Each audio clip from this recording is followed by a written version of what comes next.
Muito bem, sejam bem-vindos a mais uma aula do Destravando Intelectos, professor Leonardo Sampaio, e a aula de hoje é sobre botânica. Professor, o que é botânica? Botânica nada mais é do que o estudo das plantas, o estudo dos vegetais. Nessa aula nós vamos aprender quais as principais características das plantas, quais as peculiaridades que as plantas apresentam, como funcionam seus ciclos reprodutores e conseguir comparar uma característica evolutiva em relação à outra. Entender também como funciona a filogenia para a botânica. Como é que é essa história da filogenia? Qual a ordem evolutiva e o grau de parentesco entre os vegetais? Vamos ao estudo detalhado e para começar a entender melhor, precisamos ver quais são as características desses seres que os permitem classificar como plantas, como vegetais. Começamos a entender e o reino plant ele é formado por organismos pluricelulares. Esses organismos pluricelulares, eles vão ser organismos fotossintetizantes. Então ali eu tenho as características. Esses seres eles devem ser eucariontes. O que significa dizer que esses seres são eucariontes? Já tem núcleo organizado, núcleo individualizado. Eles são pluricelulares, ou seja, são formados por várias células. São células que contêm celulose e capacidade fotossintética, então são seres autotróficos, podem sintetizar o seu próprio alimento. Esses seres, eles vão alternar seu ciclo de vida entre fase haploide e fase diploide. Essa alternância de gerações entre fase N e 2N, ciclo sexuado, assexuado, é chamado de metagênese. Guardem essa palavra, metagênese, alternância de gerações entre fase haploide e fase diploide, entre ciclo haplonte ou haplobionte e ciclo diplonte ou diplobionte. Essa é uma palavra recorrente em provas de Enem e vestibulares. Temos ali uma outra característica, esses seres eles são capazes de produzir e armazenar polissacarídeos, como por exemplo o amido. Esse amido ele pode estar armazenado principalmente em estruturas da planta, como as raízes. Além dessa característica, temos também a capacidade de produzir embriões, guardar embriões e reter esses embriões na parte feminina da planta, uma característica chamada de embriofitismo, ou também pode ser denominada como matotrofismo, mater, de mãe. A mãe alimenta, a planta fêmea nutre, sustenta e protege o seu embrião durante toda a sua fase de desenvolvimento. Aqui nós temos uma árvore cladogenética, mostrando a filogenia da botânica. Nesse grupo, observem que da esquerda para a direita podemos encontrar as seguintes características. Aqui eu tenho o grupo das algas, depois o grupo das briófitas, pteridófitas, gimnospermas e angiospermas. Então a análise evolutiva é sempre feita da esquerda para a direita. As algas aqui ficam como representante do grupo externo. O que seria esse grupo externo? Não são plantas, mas compartilham características comuns com as plantas. É o ancestral comum das plantas. Então, as algas representam o grupo externo ou o ancestral comum para as plantas. O reino plant é apenas das briófitas em diante. Briófitas, pteridófitas, gimnospermas, angiospermas. E acompanhem que eu tenho aqui a raiz de todo o processo evolutivo. Surgiram as algas com capacidade fotossintética, com presença de clorofila. Logo em seguida, surgiu a presença do embrião retido na planta fêmea, o que eu chamei de embriofitismo ou matotrofismo. Das briófitas em diante, todas as plantas compartilham desse princípio. Inclusive, tem uma coisa importante a citar. Toda vez que um princípio evolutivo ele surge e passa a ser compartilhado daquele ponto, daquele momento em diante, nós chamamos isso de princípio da parcimônia. Que é o princípio da parcimônia? Princípio de compartilhamento de uma característica evolutiva. Então, a presença de embrião retido na planta fêmea, dando aos vegetais a capacidade de embriofitismo das briófitas em diante. As briófitas têm pteridófitas, gimnospermas e angiospermas. Daí em diante, mais um pouco acima, eu observo a presença de vasos condutores, raízes, caule e folhas. Essas plantas já vão apresentar isso. Então, já tenho das pteridófitas em diante, todas as plantas já são vasculares, já possuem vasos condutores de seiva. Um pouco mais adiante, as gimnospermas e angiospermas conquistaram definitivamente o ambiente terrestre, passaram a ter pólen, passaram a ter sementes, se tornaram assim independentes da água para a reprodução. Então, a presença do pólen, a presença do tubo polínico, a presença de sementes trouxe a independência das gimnospermas e angiospermas da água para a reprodução. Muito cuidado com essa pegadinha em provas de Enem e vestibulares. As plantas, elas jamais serão independentes da água. Cuidado, elas são independentes da água para reprodução. Quem são as plantas independentes da água para a reprodução? Gimnospermas e angiospermas. Por quê, professor? Pois já apresentam presença de pólen, sementes. Então, apresentam independência da água para o ciclo reprodutivo. Avançando um pouco mais, eu vou perceber que essa característica de semente e tubo polínico é das gimnospermas e angiospermas. É o princípio de compartilhamento que vai aparecer aqui. Esse princípio de compartilhamento, eu devo lembrar que são as plantas espermatófitas que vão apresentar essa característica. Plantas espermatófitas. Daí em diante, eu vejo o último grupo, a última característica, a presença de uma flor propriamente dita e a presença de frutos, que sobra para o grupo mais evoluído da esquerda para a direita, que é o grupo das angiospermas. Angio significa urna, esperma, semente. Então eu tenho uma planta que tem uma urna para guardar a semente. Já as gimnospermas, gimnos quer dizer nuas, sementes nuas. Elas não apresentam um envoltório protetor da semente. As sementes são nuas. Lembrem de características que nós temos aqui. Princípio de compartilhamento. Embriofitismo, plantas que a planta fêmea guarda o embrião durante todo o seu desenvolvimento, e briófitas para frente. Plantas vasculares ou traqueófitas, de pteridófitas em diante. Plantas espermatófitas, das gimnospermas em diante, definindo a independência da água para a reprodução. Vamos avançar um pouco mais no entendimento da botânica. Aqui eu trago algumas nomenclaturas específicas, nomes estes que vão aparecer em enunciado de questões Enem, questões de vestibular, e a essas nomenclaturas eu quero chamar a atenção para algumas delas. Aqui eu tenho as plantas chamadas de cormófitas. Quem são as plantas cormófitas? Prestem atenção na relação de analogia que eu vou fazer. Eu dei aqui às briófitas o número 1, pteridófitas, número 2, gimnospermas, número 3 e angiospermas, número 4. Eu estou seguindo a ordem evolutiva. Briófita, pteridófita, gimnospermas e angiospermas. Algarismo 1, os primeiros vegetais, briófitas. 2, pteridófitas. 3, gimnospermas. E 4, angiospermas. Nestes vegetais, eu vou ver quem compartilha dessas características. Plantas cormófitas. O que significa isso? Fitas ou fitos significa plantas.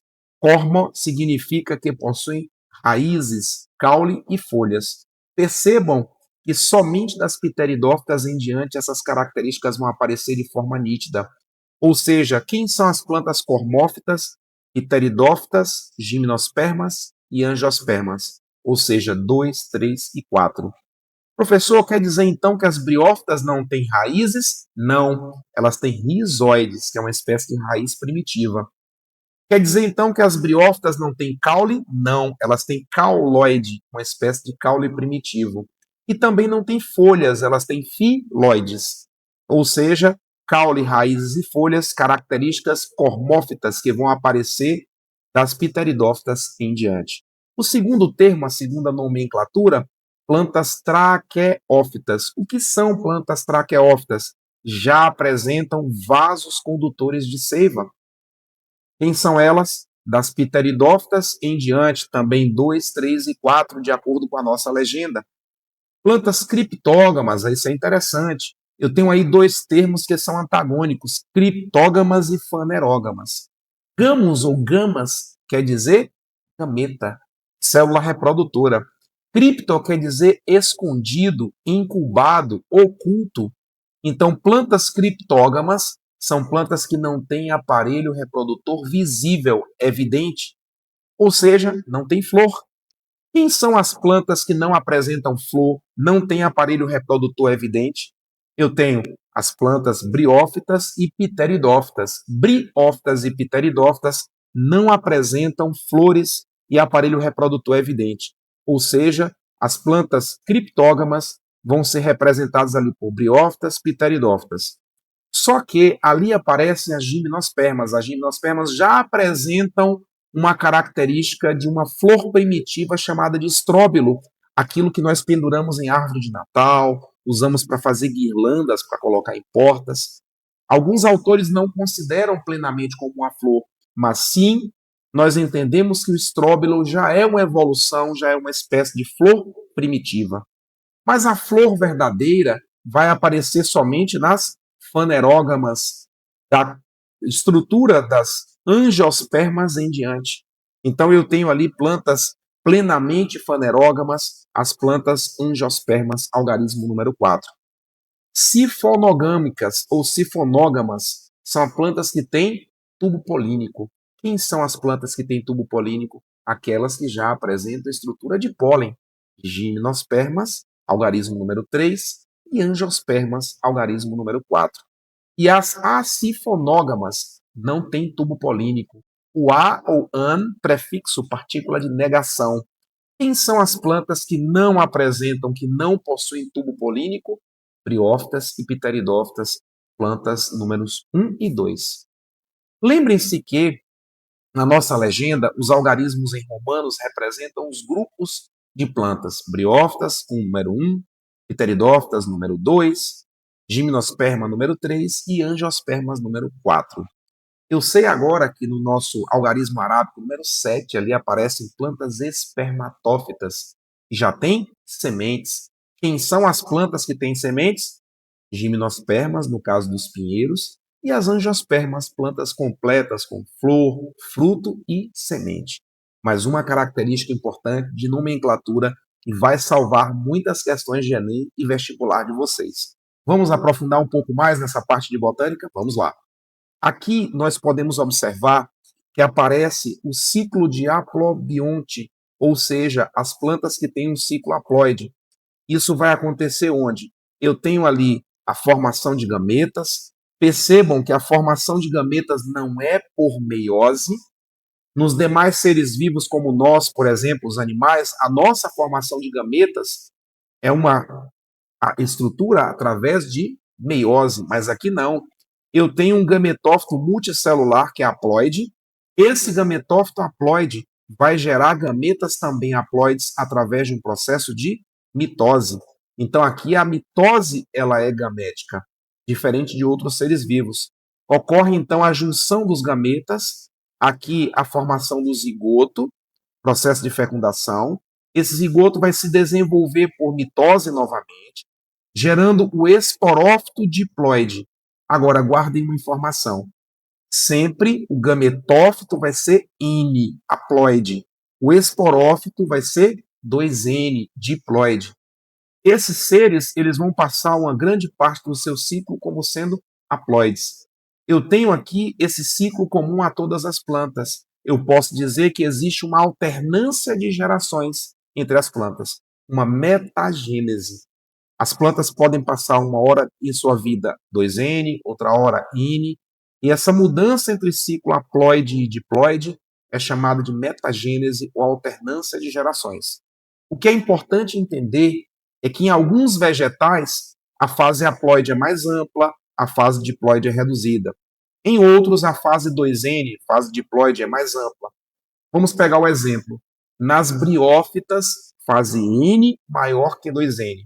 Ou seja, a fase haploide é maior que a fase diploide nas briófitas, o que já se inverte das pteridófitas em diante. Então, atenção a isso, hein? Pteridófitas, gimnospermas e angiospermas. Estes três grupos vegetais já invertem, possuindo assim fase 2N maior do que N. É uma tendência da natureza. A fase 2N é a fase assexuada, ou seja, a fase 2N, fase de esporófito, fase assexuada, tem uma maior duração em comparação à fase N, também chamada de fase haploide, ou fase do gametófito. Ou seja, concluindo nossa ideia, apenas as plantas briófitas apresentam fase N maior que 2N. Sempre lembrem, esporófitos produzidos aqui por meiose, gametas produzidos por mitose, e tenho fase N, é a fase haploide, fase de gametófito, que produz gametas. A fase de esporófito, olha como é intuitivo isso, produz esporos. Os esporófitos são 2N. E para produzir esporos N tem que acontecer meiose, que é representada por um R exclamação, um R fatorial. Vamos avançar um pouco mais na botânica. O que eu quero que vocês entendam? Vamos falar um pouco sobre as briófitas. O que eu preciso saber sobre as briófitas?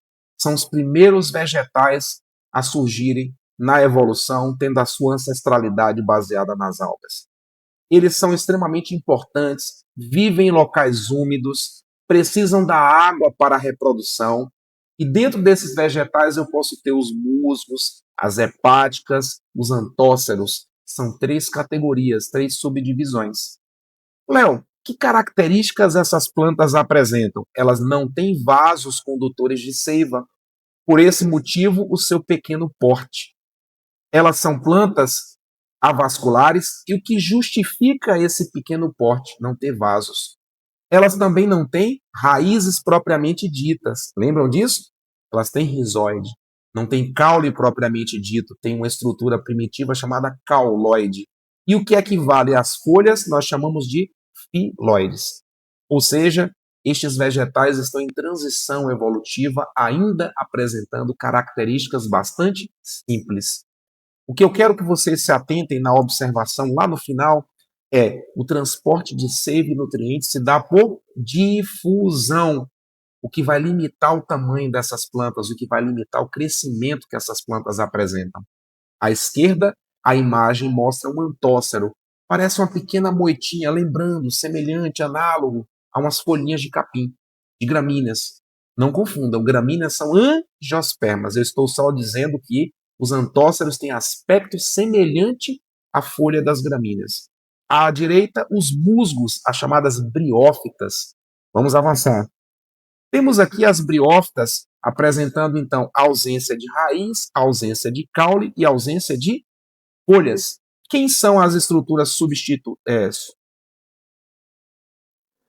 Quem são as estruturas que vão substituir?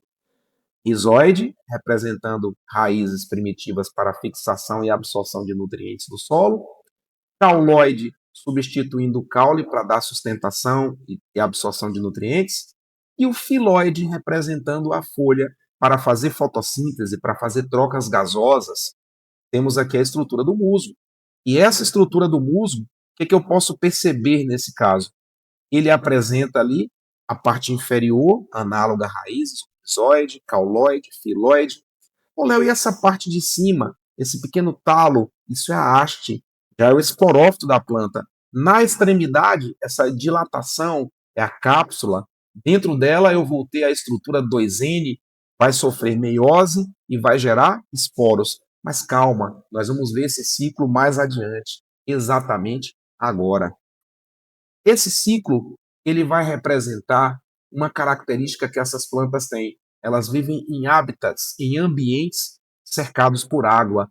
Eu vou dizer que essas plantas elas são higroscópicas. Elas precisam da água para reproduzir, precisam da água para completar o seu ciclo, para que os gametas possam se deslocar. E elas também não apresentam uma cutícula protetora nas suas possíveis folhas primitivas, os filóides, ou seja, em lugares muito ensolarados, em lugares de pouca quantidade de vapor de água na atmosfera, elas vão desidratar e vão morrer com facilidade. A luz do sol, sob essa luz intensa do sol, elas ressecam e facilmente morrerão. Nós temos aqui agora uma outra característica que eu quero chamar a atenção. Como eu disse a vocês, nós vamos entender e acompanhar o ciclo reprodutivo das briófitas. Percebam que eu tenho aqui a estrutura verdinha com as suas pequeninas folhas filoides, onde nós representamos o gametófito feminino, uma característica. Essas plantas, elas são dioicas. Existe briófita macho e briófita fêmea. Essa planta, onde eu tenho o esporófito se desenvolvendo, essa pequena haste, a cápsula, é a planta fêmea. Essa planta fêmea, ela vai nutrir, vai sustentar através do matotrofismo.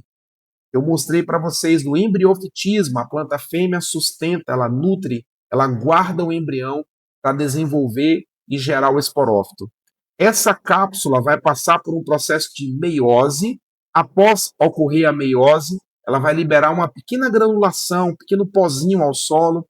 Não são sementes, pois essas plantas ainda não têm sementes, são esporos.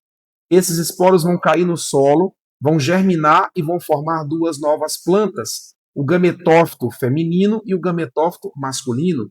Agora, cuidado, a planta fêmea, ela tem um nome para o órgão reprodutor dela. Eu vou chamar o órgão reprodutor da planta fêmea de arquegônio.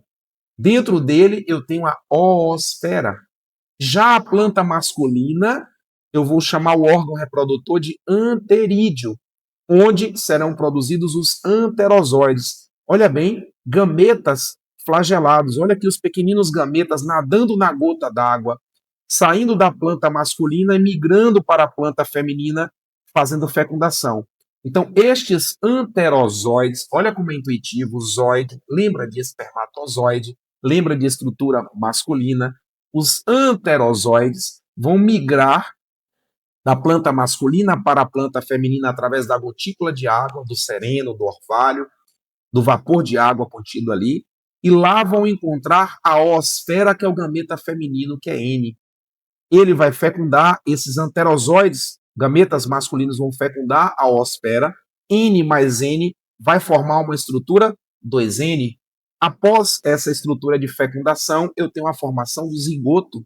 Esse zigoto vai passar por mitoses, vai crescer e originar o esporófito, completando assim o ciclo reprodutivo das plantas briófitas, do musgo, que é o exemplar mais clássico, mais cobrado nas provas Enem e vestibulares. Vamos falar agora um pouquinho sobre as observações das briófitas para encerrar um pouco esse entendimento de classificação delas. Eu tenho aqui a lembrança de que o esporófito dessa planta não tem clorofila. A parte fugaz, passageira das briófitas é a aclorofilada. Representa, assim, a parte menos duradoura da planta. Quem tem clorofila, faz fotossíntese, é o gametófito, aquele pequeno tapete, aquele veludo verde que aparece em locais de umidade, no tronco de árvores, às margens de rios. E lembrar que, após essa liberação dos esporos, esse esporófito ele degenera e volta, tá, à função normal ali do gametófito, a parte verdinha da planta. Esse esporófito sempre fica sobre o gametófito feminino, que é quem vai nutrir o desenvolvimento. Lembrem-se, fase N é fase haploide, fase de gametófito, fase assexuada. A fase sexuada, ela vai ser IN. A fase assexuada vai ser 2N. Então, atenção para essa tabelinha. Gametófito haploide representa a fase sexuada, é clorofilado, e a fase duradoura. O esporófito é passageiro, temporário, não tem clorofila, fase representa a fase assexuada e é representado de forma diploide, de forma 2N. Vamos começar a entender qual a importância dessas briófitas para a natureza, para os ecossistemas. São os seres pioneiros num processo de sucessão ecológica, principalmente nas sucessões ecológicas secundárias. Eles são bioindicadores. Onde nós temos a presença de briófitas com poluição, elas automaticamente começam a degenerar e o ser humano consegue fazer a dosagem, a marcação. É um indicador de poluição do meio ambiente. Elas criam microambientes, microhábitats, onde vivem várias espécies, vários micro-organismos ali. Aí a importância da coevolução com outros seres na natureza. São organismos produtores da cadeia alimentar. São seres fotossintetizantes, autotróficos, ou seja, representam o produtor na cadeia alimentar para sustentar os demais níveis tróficos. Vamos agora falar Vamos agora falar das pteridófitas, um pouco mais evoluídas. Essas pteridófitas, os principais exemplares são as samambaias e as avencas. A foto superior, uma samambaia. A foto inferior, uma avenca, que é um outro tipo, uma outra espécie. Quais são as principais características que as pteridófitas apresentam? Fase 2N maior que N, presença de vasos condutores de seiva, já são plantas traqueófitas, por esse motivo têm um maior porte físico, elas podem explorar ambientes diversos que facilitam a sua sobrevivência no meio terrestre, já pela presença do vaso condutor de seiva. Mas vamos avançar um pouco mais no ciclo das pteridófitas, das chamadas samambaias. Essas samambaias vão apresentar uma característica importante aqui. Elas são chamadas de plantas cormófitas. Por que cormófitas? Qual a vantagem? Elas já vão apresentar o desenvolvimento de caule, raízes e folhas, tendo assim uma divisão do trabalho na estrutura da planta, conseguindo evoluir e conseguindo avançar com maior rendimento no desenvolvimento. Mas assim, preciso também acompanhar uma outra característica. Temos aqui uma imagem de uma pteridófita, onde vocês podem acompanhar que no bordo inferior das folhas de uma samambaia tem pequenos pontinhos amarelos, alaranjados ou até de cor ferruginosa. Esses pontinhos no bordo inferior da samambaia representam os soros, que são esporângios, urnas que guardam esporos. Essa estrutura ela é responsável por produzir esporos. A parte que eu vejo da samambaia, essa parte verde, é o esporófito, é a fase duradoura, é a fase assexuada. Uma curiosidade, esse broto enroladinho assim, em formato de caracol, tem um nome, ele é chamado de báculo. Daí vão brotando as folhas e embaixo das folhas existem os soros, que são urnas que guardam os esporos. Vamos um pouco mais nas pteridófitas. Temos aqui o ciclo reprodutivo dessas plantas. O que nós podemos observar nesse ciclo reprodutivo das pteridófitas? Para começar, a grande maioria das pteridófitas são hermafroditas. Elas são monóicas, chamadas de samambaias isosporadas, iso igual. Numa mesma planta, elas têm o aparelho reprodutor masculino e o aparelho reprodutor feminino.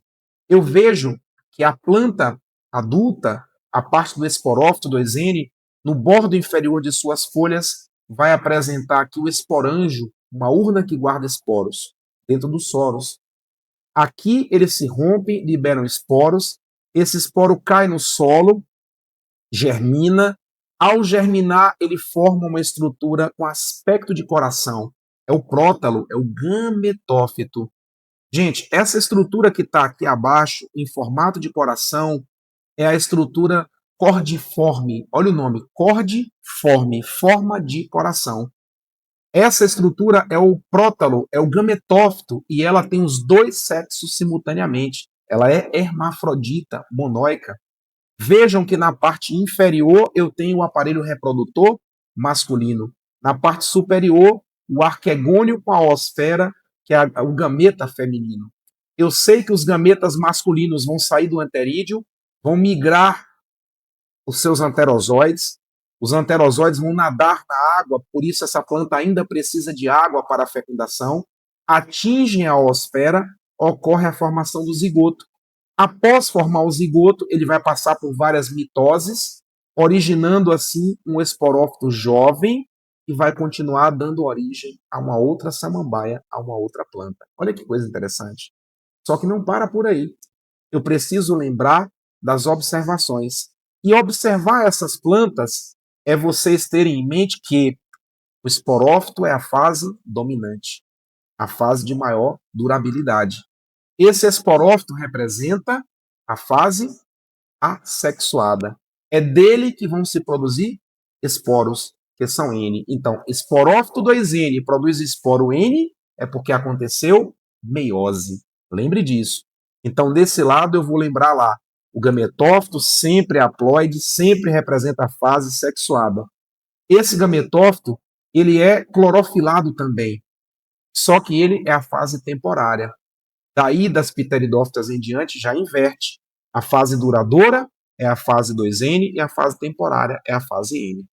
O esporófito, ele é inicialmente aclorofilado, depois ele começa a ter clorofila, faz fotossíntese, é a parte dominante da planta, é o que nós visualizamos ao olhar uma samambaia. Essas características não podem ser esquecidas para provas de Enem e provas de vestibular. Atenção! Uma outra coisa que eu quero comentar com vocês,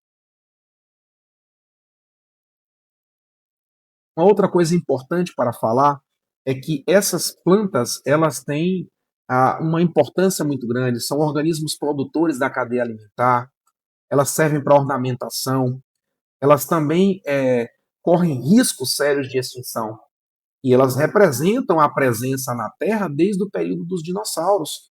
Ou seja, no período em que os dinossauros habitaram o planeta, as samambaias já estavam aqui. Tem uma imagem logo abaixo, à esquerda, chamada samambaia-açu, que é a samambaia heterosporada. É uma samambaia que já tem samambaia macho e fêmea separadamente. Do caule dessa planta, tira-se uma fibra vegetal para se fazer o xaxim, o caqueiro. Essa planta praticamente foi extinta nos anos 80, na década de 70, 80 até os anos 90, e entendemos que não precisamos usar do caule da planta, destruir a planta para produzir apenas um pequeno cachepó, um pequeno molde para botar uma outra planta ali dentro. Podemos fazer isso hoje com fibra do coco. Então a fibra do coco substitui perfeitamente a estrutura do xaxim para fazer itens ornamentais, para continuar plantando, cultivando determinadas plantas. A alternativa é fazer então da fibra do coco, para não extinguir a samambaiaçu, que é uma planta tão exótica, tão bonita e presente no planeta desde o período dos dinossauros. Atenção a essa informação, hein?